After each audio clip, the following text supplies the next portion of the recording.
Hello and welcome everyone. My name is Yasser Gulfraz, and this is uh, our first session of managing a successful business project. Throughout managing a successful business project or this unit, we will go through the four learning outcomes. Today, we will discuss established project aims, objectives, and timeframes based on the chosen theme. So, if there is anyone, can you guys see my screen? Can you hear my voice? Please let me know if there is any issue.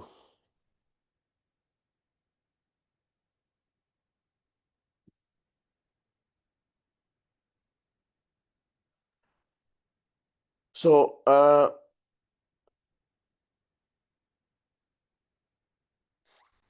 our first goal is to learn how to set clear project aims, objectives, and realistic time frames based on the topic you choose. So, by the end of this session, I believe you will know exactly how to outline what your project will achieve and when each step should happen. So let's get started. Introduction to unit.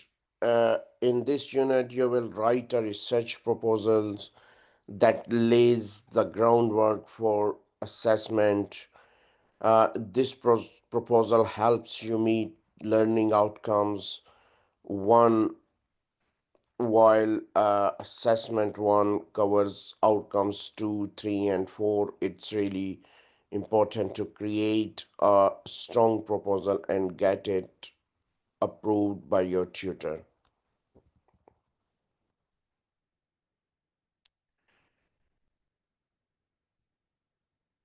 Introduction to managing a successful business project. A successful business project. So, by the end of this unit, you will be able to define your project's aim, objectives, and schedule based on your chosen theme. Gather data and carry out small research to build the knowledge your project needs. Share your findings clearly and make solid recommendation based on your evidence. Reflect on what you learned and explain how your project can help organizations problem better over time. So let's think about your own project. What theme grabs your interest? Bring that mind as we move forward. Any question? So assessment one, a topic set by obviously BTEC Pearson for all H&D student is what are the positive economic, cultural, and ethical impacts of globalization on different business functions.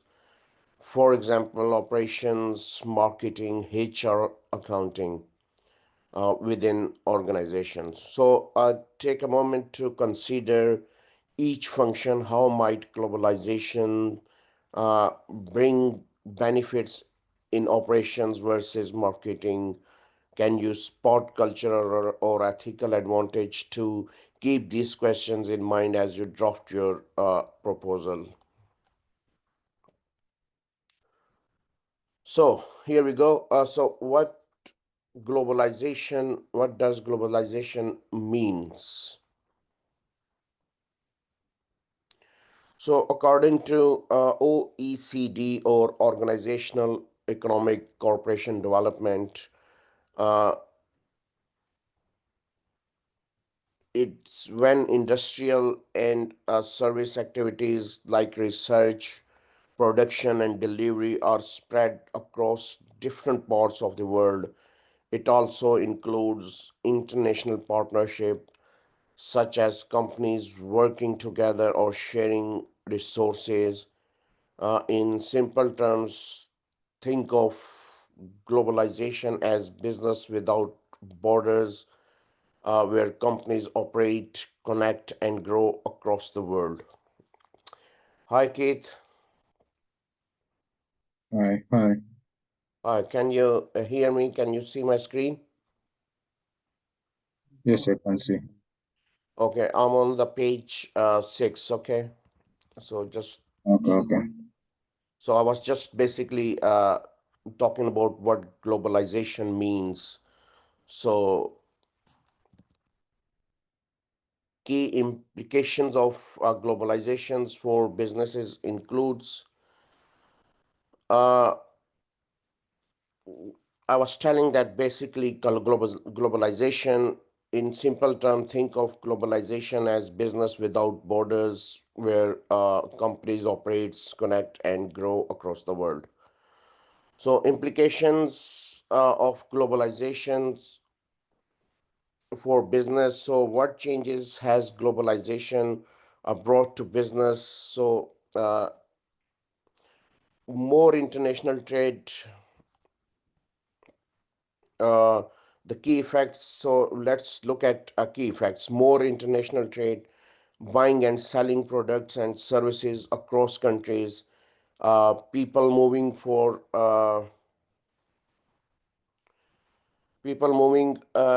work, higher labor migrants between countries, global brands, companies like Apple or Coke are known worldwide, outstanding and offshoring businesses, hiring teams or opening factories in other countries to cut costs. Most foreign investments, money flowing from one country to another to start or grow businesses. So, uh, any questions, Keith? No question.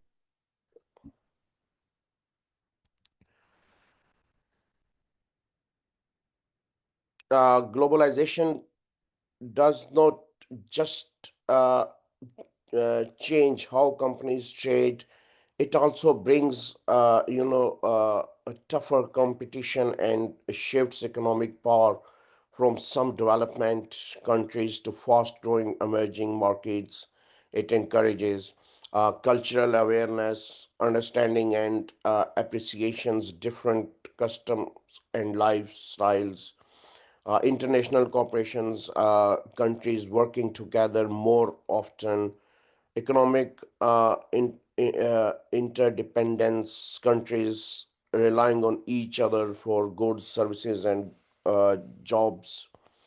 So smart companies respond to these changes by adjusting how they work. They create new strategies and flexible business model to stay competitive in different parts of the world. So think about how companies like McDonald's or Samsung change their approach depending on the country they operate in.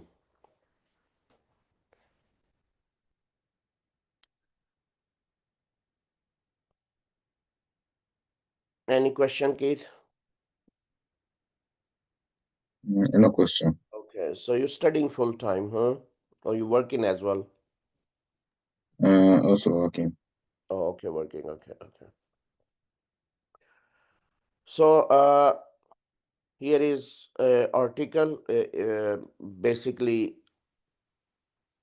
you can explore further, visit the link, and read about why globalization is growing, its pros and cons, how it affects the UK economy.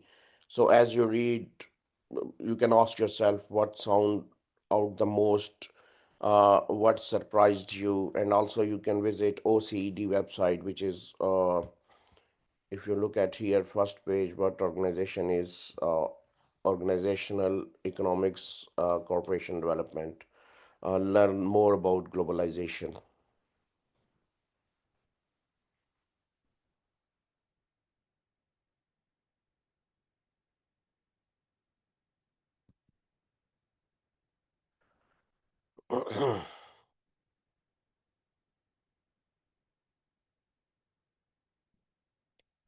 Here is research activity.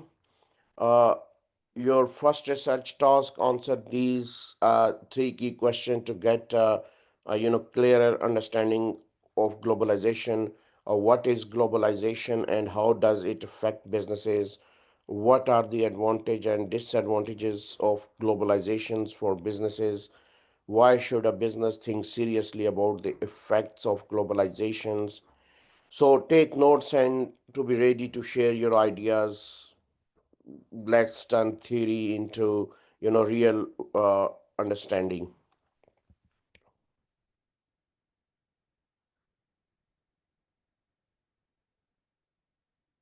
Project. What is a project? Any comments on this, Keith? Any idea about what project is? Hmm. It's something planned to be done in the future. Yeah, a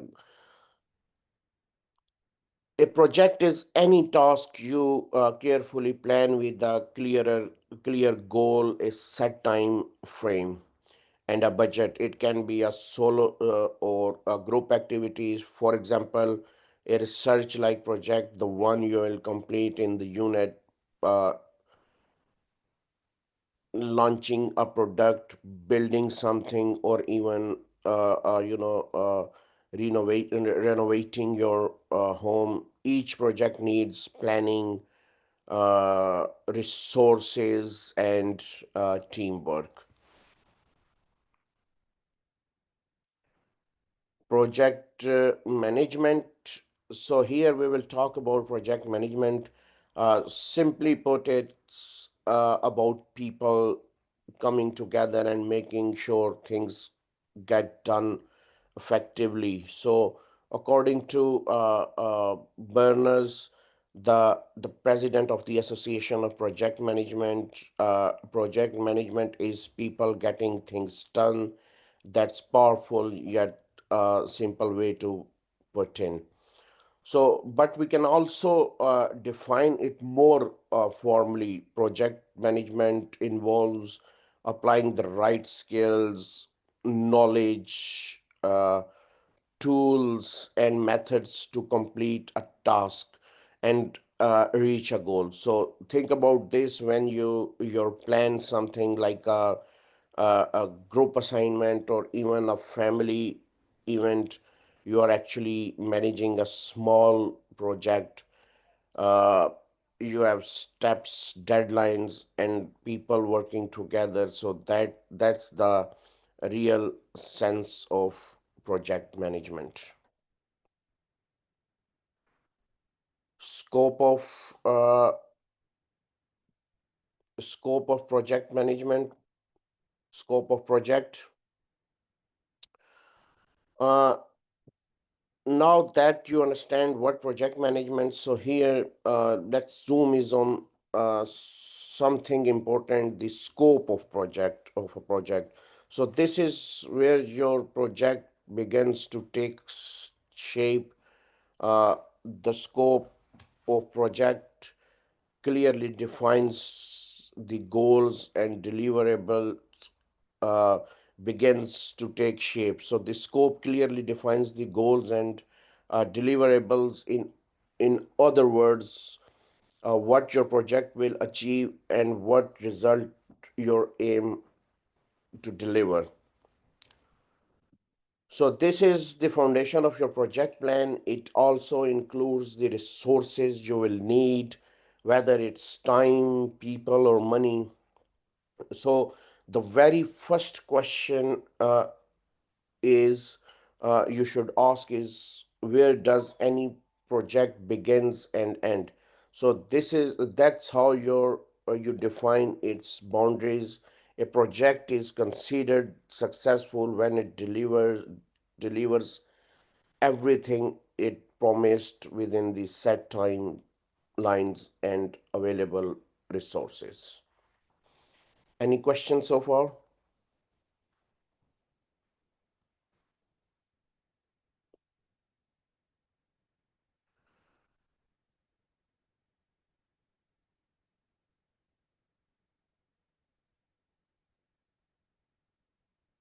Any questions so far?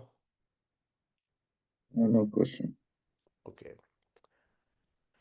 So, project setting objects, once you have set the scope, the next step is to define your uh, project object objectives are smaller focus targets that help you reach your a bigger aim. You can think of them as the building blocks of your research.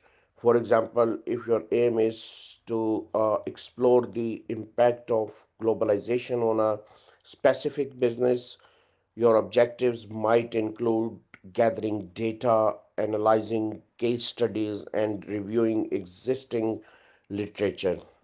So, in research project, these objectives act as the steps or milestones that guide your progress and keep your work focused.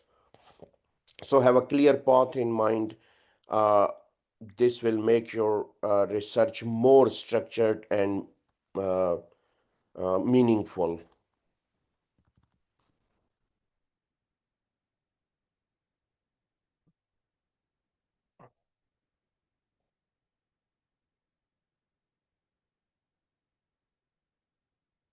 Understanding the assessment to pass the assessment or uh, assignment, there are few things you must do. First, you will need to create a well-prepared research proposal that explain what your research is about and why it matters. This means understanding the nature of research and the steps needed to carry it out successfully. You must also explore the topic of globalization and how it impacts different areas within businesses. After that, you will need to choose one organization to focus your research on. This can be any company from any industry as long as your research stays focused on how globalization affects business operations. Uh, Remember or keep in your mind that research is not just about reading, it's about reading, thinking, and engaging with what you learn. So choose a company that interests your interest you, because that will make your work more enjoyable and insightful. Here are some guidance to complete the research project. Uh, your first assignment is all about building a strong research proposal, and there are a few important steps to follow. Start by identifying your research aim. What is main thing you want to discover? Then list two to four specific objectives that break your aim into smaller achievable parts. After that, you will create a project management plan. This should include key elements like how much the project might cost, the expected quality, the resources you will use, and how you will manage communication and risk. These details show that your project is well thought out. The final part is to build a work breakdown structure uh, and a Gantt chart. These tools help you set a clear timelines showing when each part of your project will be done. A Gantt chart is like a calendar. It helps you to stay on track and meet your deadlines.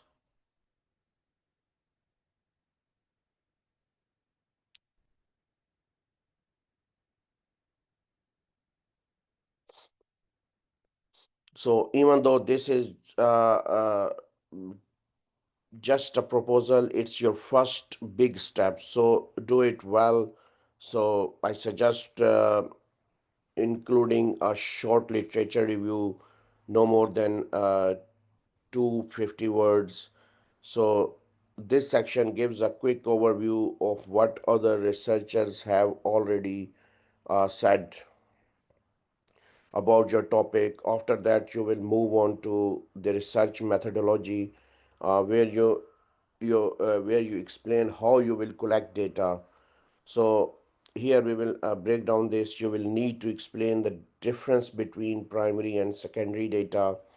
Primary data is the information you collect yourself, like surveys or interviews. Secondary data is information that is already being collected by others, like books, reports, or articles. You also need to clearly describe how you plan to gather both types of data.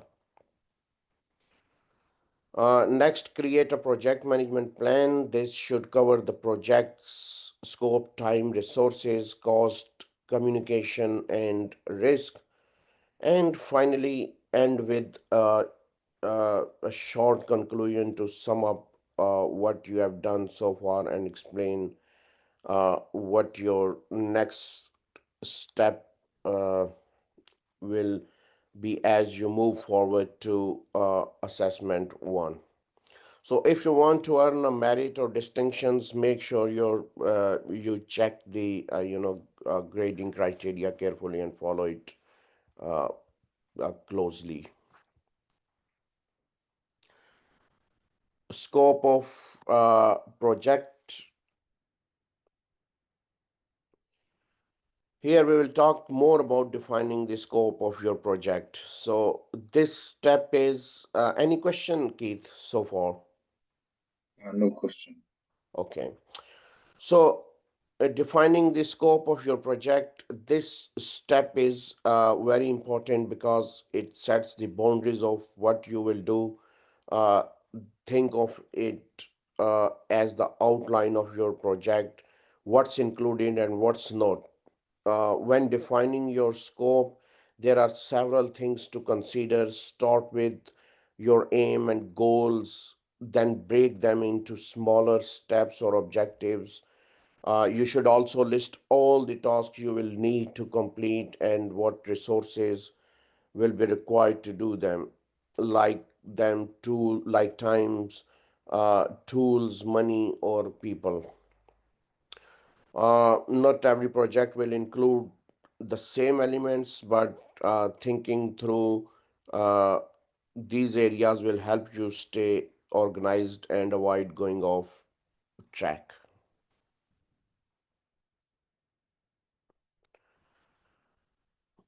Your structure of project, research proposal, structure of research project. Your research proposal should follow a clear structure to keep everything organized. Uh, let's go over the main parts you will need to include. Start with an introduction, where you write your aim and objectives. Then move to the literature review, where you summarize that what others researchers have said about your topic. In the methodology section, explain how you will collect your data, both primary and secondary. After that, prepare your project management plan, which includes your plan for cost, scope, time, quality, risk, communication, and resources. So next, create a Gantt chart to show your project timelines and the different stage of your work. Don't forget to add a reference section to list all your uh, sources. Once you finish the entire research project, you will add more sections, like finding results, discussion and analysis, conclusion and recommendations, appendices. So, and very importantly, you will write a reflective summary of uh, around 500 words to look back on what you learned during your project.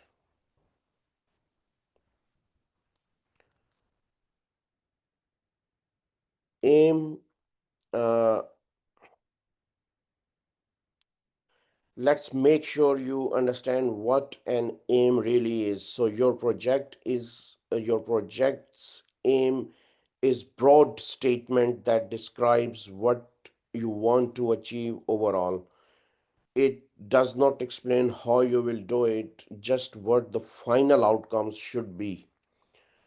Aims are usually long-term goals and should match the overall purpose of your research. It's big picture statements, so keep it uh, simple and clear.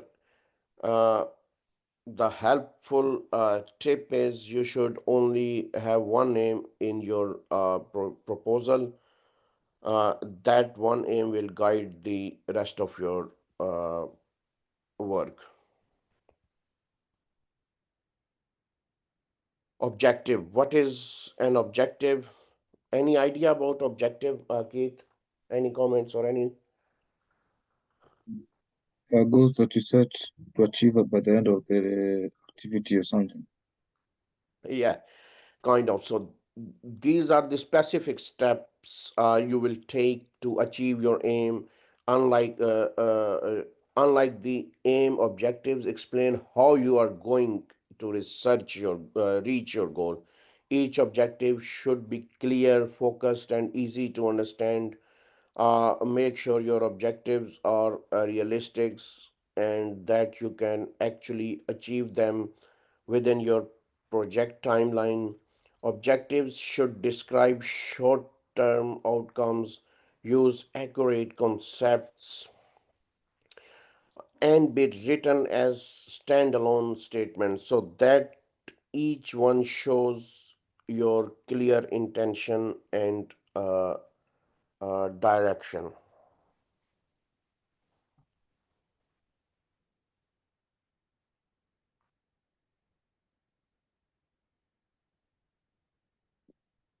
Gantt charts, one of the most useful tools for managing a project. Gantt charts have done used by project managers and researchers for a long time. So they help you plan your work visually.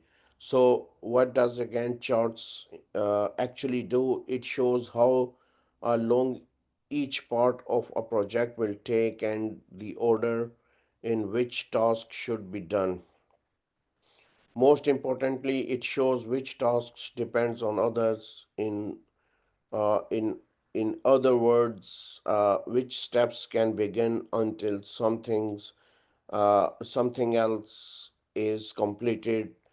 In class, we will explore software like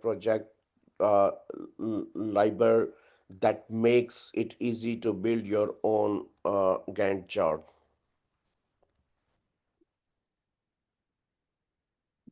Here is example of Gantt charts. So imagine you're helping a company move into a new office. Your chart might shows tasks like packing, arranging transport, setting up internet, and so on. So each of these tasks will be uh, shown as bars on a timeline, so you can see what needs to happen first and how long each steps will take. So think of a real life task, uh, what you have done, like planning an event or completing a big assignments where this kind of tool would have helped.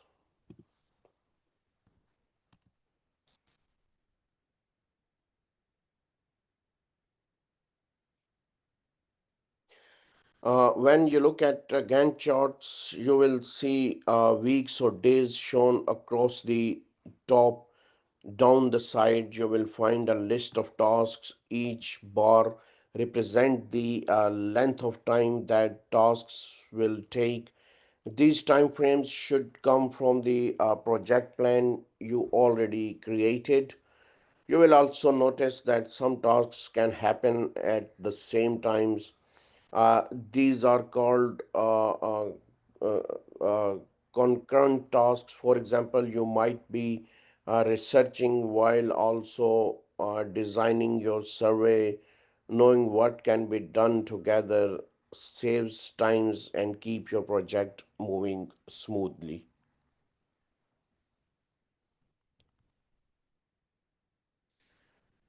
Research activity here, time to start your case study. Now let's move into your own research activity. Think of an organization that interests you. This will become your case study for the entire project. Uh, it can be a company you admire or one you are curious about. Once you have chosen your company, narrow your focus by picking one business functions to study like marketing, operations, finance, or logistics. So you can ask yourself, why do I want to research this? What is the purpose behind the project?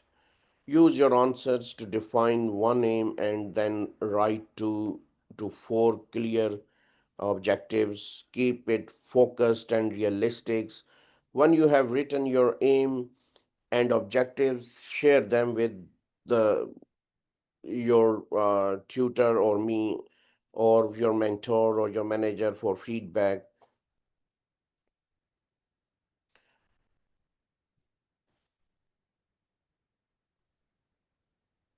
Suggestions, reading list, as I explained, I was telling about what is globalization challenges and changes. To help you with your proposal and research, here are two important resources. These two links, they will give you a deeper understanding of globalizations and how it affects businesses. What is globalization challenges and changes. So take the time to explore these readings. They will help you build a strong foundation for your proposal and give you a good example to use in your literature review. That's it, Keith. Here, some references. Any questions so far? Any questions, concerns, issues? No question. Okay, thank you very much, Keith, for joining me this morning. So I'll see you tomorrow at 9 o'clock for our next session. Okay. So if there is any question, Okay, concerns, okay. or issues, Thank you you. can drop me an email at yasir@ukversity.co.uk. Thanks, Keith. Thank you very much, and bye till tomorrow.